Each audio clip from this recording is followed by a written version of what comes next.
kita berdua di podcast Teman Ngopi dengan saya Dwi Majari dan rekan saya. dan kali ini di sini kita akan membahas episode yang sangat menarik dan tentunya nggak akan kalah ya dari episode sebelumnya. Bener banget nih Zen, kita di sini akan membahas suatu hal yang sangat relate banget sama kehidupan kita semua. Gimana? Pada kesempatan kali ini kita akan membahas tentang apa? Nih, pada episode kali ini nih ya, kita akan membahas suatu istilah yang sangat menarik, yaitu yang biasa kita kenal dengan istilah FOPO. Buat teman-teman yang nggak tahu apa artinya FOPO itu, dia ada singkatan dari First of Other People Opinions.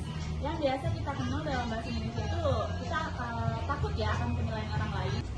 Wah, menarik sekali nih pembahasan kita kali ini. Pembahasan kita tentang FOPO, yang mana kita sebagai manusia tentunya pasti akan memiliki suatu momen interaksi bersama orang lain, dan kita akan bertukar pendapat.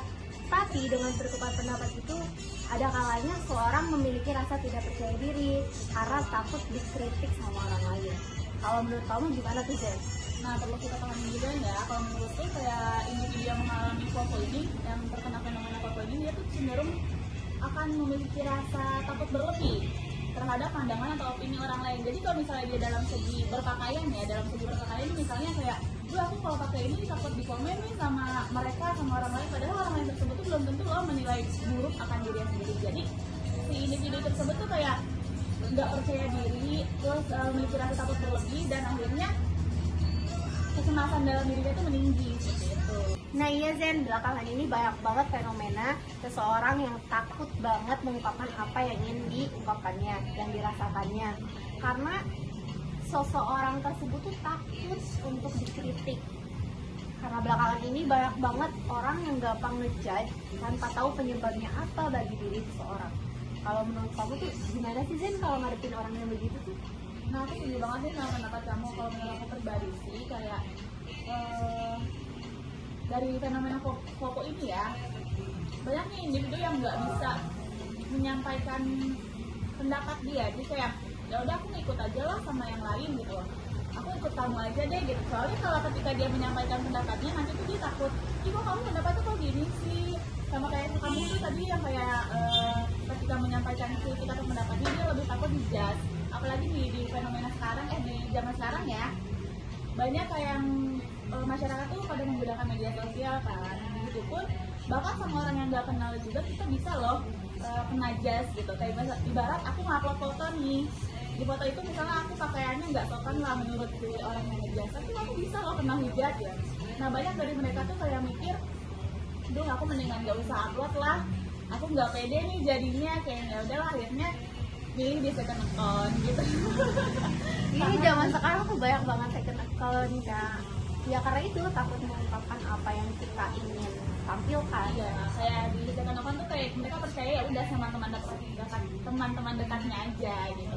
Individu yang mengalami FOPO ini memiliki beberapa alasan dibaliknya diri dia sendiri. Karena seseorang yang mengalami FOPO ini, dia tuh terkombinasi dari beberapa faktor. Salah satunya tuh kayak kurang percaya diri, karena adanya tekanan sosial, pengaruh sosial media, dan pengalaman traumatis di masa lalu. Jadi individu yang mengalami FOPO ini, yang kena fenomena FOPO ini tuh dia rasa kepercayaan dirinya tuh menurun. Jadi ketika dapat penilaian dari orang lain nih teman-teman, dia tuh kayak meragukan akan kemampuan sendiri. Jadi tuh kayak, aku mau kayak gini nggak bisa, aku bisa nggak ya gitu. Karena dia tuh udah ke doktrin pikirannya akan penilaian orang lain. Terus juga nih, individu yang mengalami FOPO juga dia cenderung akan sulit mengalami interaksi. Ketika berinteraksi tuh dia kayak gelisah, terus dia merasa khawatir, kayak takut nih, aku bisa nggak ya bersosialisasi sama mereka gitu kan. Menurut kamu gimana nih Del? Wah, bener banget nih yang diomongin sama Jen. Karena belakangan ini nih, pastinya orang yang ngalamin FOPO ini dia lebih memilih untuk silent treatment ya teman-teman, maaf. Dari silent treatment itu kita bisa memendam perasaan yang ingin kita ungkapkan, dan dari hal tersebut bikin stres dan mengganggu aktivitas kita sehari-hari. Tentunya mengganggu psikis seseorang tersebut bisa stres teman-teman, bahkan depresi, atau bahkan mengakhiri kehidupannya gitu. Ternyata sangat berdampak ya yang mengalami foto ini. Pokoknya tuh intinya tuh kita nggak usah takut ya sama penilaian orang lain. Ya bener banget, kayak ya udah kita hidup masing-masing aja, yang penting kita tidak merugikan orang lain. Tuh, sangat setuju nih sama pendapat Adel. Nah nih Del, kira-kira menurut kamu nih ada nggak sih tips buat seseorang yang menghindari agar nggak terkena dengan fenomena foto? Wah, ada nih Zen, ini berlaku buat teman-teman semua ya. Untuk foto ini bisa banget kita hindari, seperti halnya kita fokus pada diri sendiri, meningkatkan rasa percaya diri, dan juga memiliki pandangan bahwasanya setiap apa yang orang lain ungkapkan itu tidak selamanya benar, dan kita harus lebih berani dari rasa pikiran yang negatif tersebut. Tentunya kita harus fokus pada perkembangan diri kita sendiri, Benar. dan gak mesti memperhatikan apa yang orang lain inginkan, karena kalau kayak gitu bisa banget nggak sih? Benar. Terpokoknya dalam ekspektasi orang lain. Nah iya, terus tapi ya teman-teman, kalau yang seseorang yang mengalami fomonya udah di tingkat berlebihan, bisa dikonsultasikan kepada seorang yang ahli seperti psikologis atau konselor. Nah iya benar banget nih, berdasarkan tips yang tadi udah disampaikan, tentunya kita harus menciptakan rasa percaya diri yang tinggi ya. Cuman kalau rasa percaya diri yang tinggi ini dia nggak harus sampai berlebih ya. Kalau berlebih bahaya nggak sih? Iya bahaya banget, nanti yang ada kita narsistik guys. Bahaya banget. Pokoknya kita nggak apa-apa pede, cuman jangan sampai berlebih, jangan sampai oh gue yang paling keren nih gitu ya, bahasanya seperti itu. Iya banget tuh.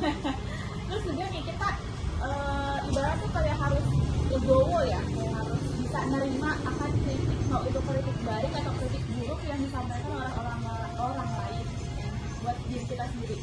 Tapi itu nggak sebatas didengarkan saja, jadi kayak bisa bikin kita oh introspeksi aku harus di bagian sini nih, oh aku kurangnya sini, mungkin ke depannya bisa diperbaiki. Jadi bahan kritik orang lain kita terima, kita jadikan proses introspeksi sehingga kita bisa jadi pribadi yang lebih baik dari sebelumnya.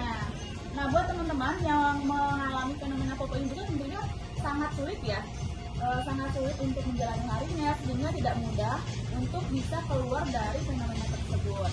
Dan buat teman-teman yang sudah mengalami foto ini, semoga bisa lekas sembuh dan baik ya. Nah, setuju banget nih sama yang diungkapkan sama Jen.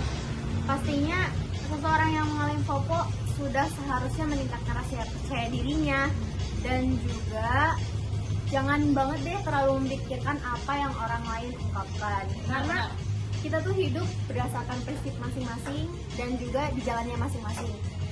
Tapi kuncinya jangan mengganggu kebahagiaan atau kehidupan orang lain. Begitu teman-teman. Intinya kita tetap menjalani hidup tanpa memenuhi ekspektasi orang lain ya. Yap, benar.